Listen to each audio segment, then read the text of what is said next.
Buddy, this is Rydo, and the new expansion to Hearthstone, Saviors of Uldum, is nearly here, which means we can look at the cards through the app. So if we go to My Collection and click on Crafting and click Include Uncraftable Cards, then we filter it down to Uldum. That's how we get to it.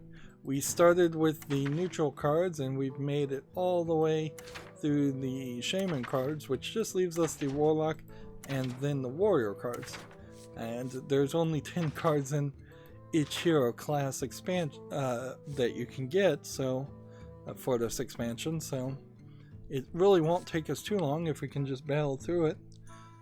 So first card we have for the Warlock that's new is a 1-mana spell called Plague of Flames.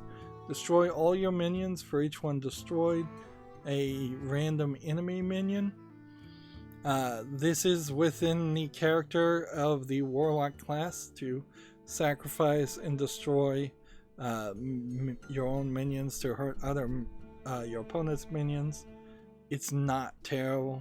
It's not particularly the greatest strategy ever, but late game and mid game, if you just have a bunch of 1-mana lackeys that, or 1-mana minions in general that just don't really need to be on the field or would be of more value by destroying your opponent, this works very good for 1 mana. So it's a good card late game, mid game, as far as spells go. It's pretty great actually, but I imagine it would also be an example of a card that gets misused on the second turn a lot, when really it has much more value later on.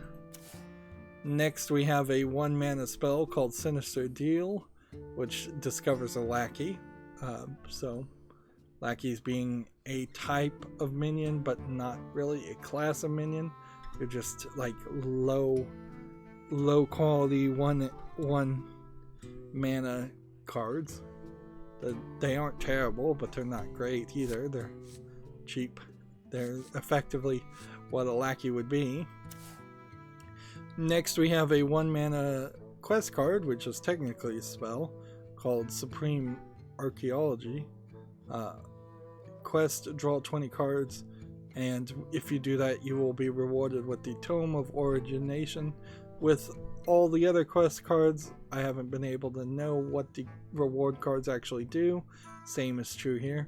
What would be interesting though, I don't think I've ever seen anybody play a minion that say gained +1 spell, +1 attack every time a spell is cast.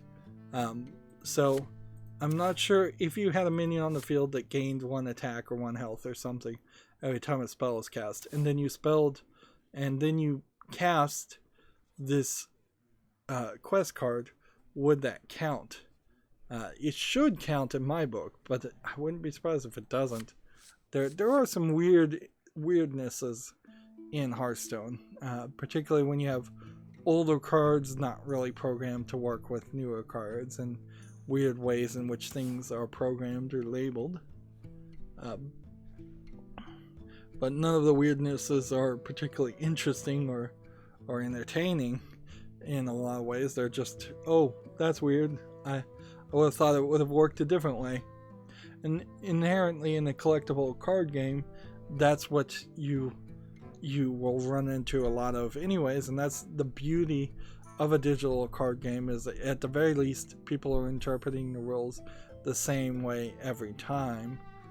So even if they're misinterpreting the rules or not doing something that probably should happen, at least it's fairly applying the rules to everybody playing. Whereas in the past I have played people at Magic the Gathering who would interpret the rules to their own benefit one time and then misinterpret the rules to their benefit another time.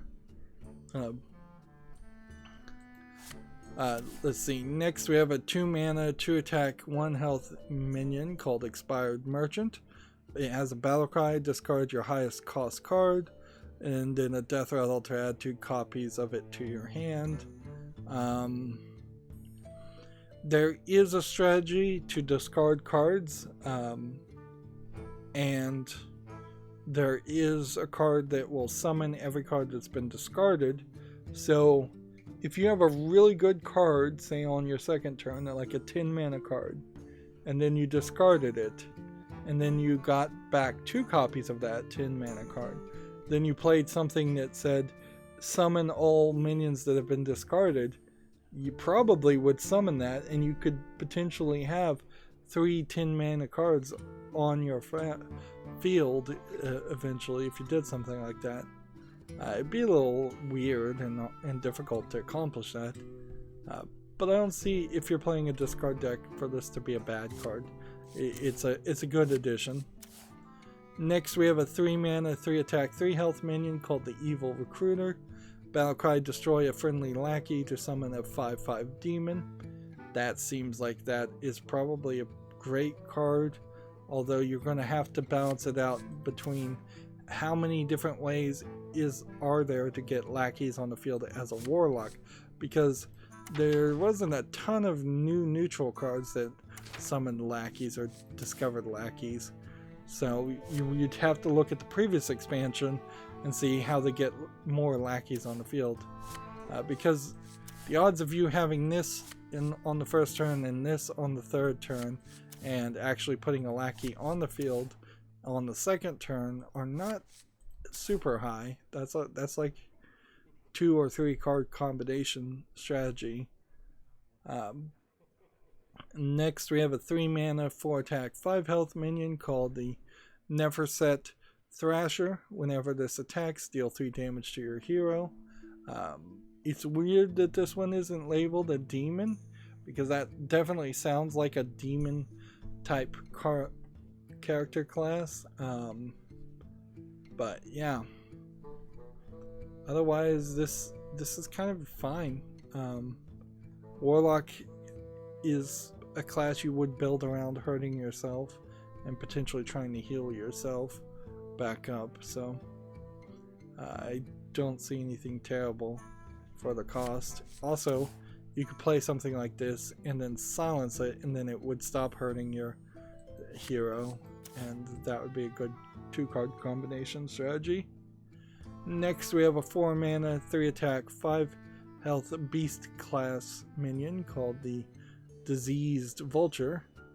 After your hero takes damage on your turn, summon a random 3-cost minion.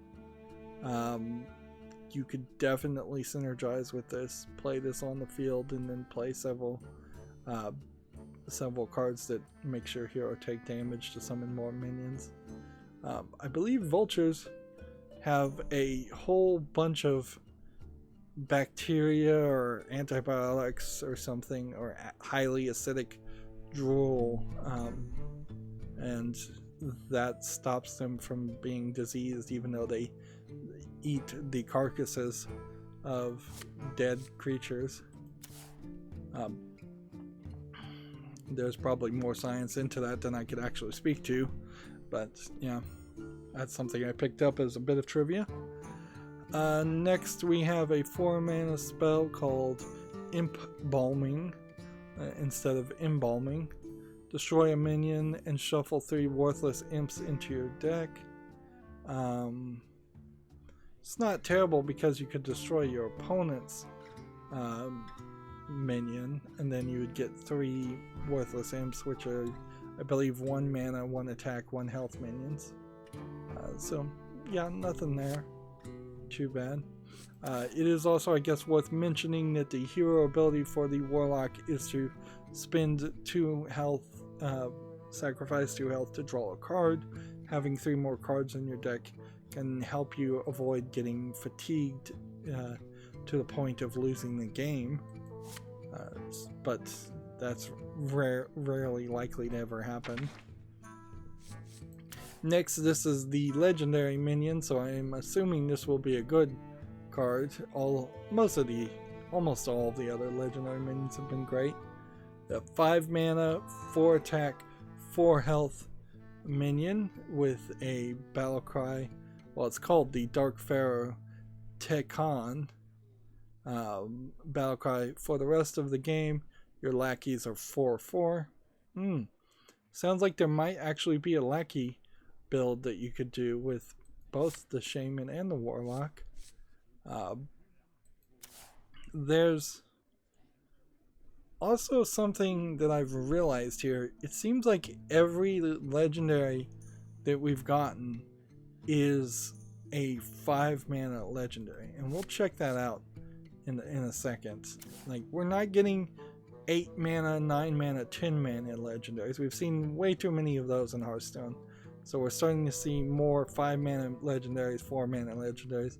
There really still isn't a lot of 0, 1, 2, and 3-mana legendaries, because then it would just be too cheap. But we could definitely use some more variety for early game legendaries. Next we have a 6-mana, 7-attack, 5-health demon class. So demons still exist as a minion class called Rift Cleaver. Battlecry, destroy a minion. Your hero takes damage equal to its health. Not terrible for 6 mana to have 7 attack and 5 health, and to have the ability to destroy a minion. It's balanced out a little harshly by taking damage, but not terribly. There. So if I come over here and I put my keyboard away from here and type in legendary. Alright. So let's just, as an observation, look here. You have a 1 legendary quest and a 5 legendary. You have a 1 legendary quest and a 7 legendary minion. A 1 legendary quest and a 6 legendary minion. A 1 legendary quest and a 2 legendary minion. 1 4, 1 5, 1 4, 1 5, and then we'll skip ahead. 1 6 for warrior, and we have a 2 in neutral, a 7, an 8, and a 10, and a 10. That's rather a better combination than where we've been previously. It's been rather heavy in the 7s, the 8s, and 9s, and 10s. You can kind of see even now it skips to, here's a 25 mana legendary. Like Priest here has 1, 2, 3, 4, then 6, 6, 7, 7, 8, 8, and 9. So yeah, it's been, they definitely have been leaning towards very late game legendaries, which makes sense. Is looking at the neutral cards, you have a couple of pages here. You have one page that gets up several 2s and a 3, no 0s and no 1s, then several 3s and then several 4s in the second page, and then one more 4 and then several 5s on the third page, and then several 6s and then 7s, and then more 7s, and then some 8s, and then more 9s, and then 10s. So yeah, it's been definitely weighted towards the end there. Still, we need to see some 0 mana and 1 mana legendaries of some sort, and that would be an easy expansion to put on your list of ideas, is to say, hey, we've never had any 0 mana legendaries, let's play that and see what we can do with that. We've never had any 1 mana legendaries, let's see what we can do with that.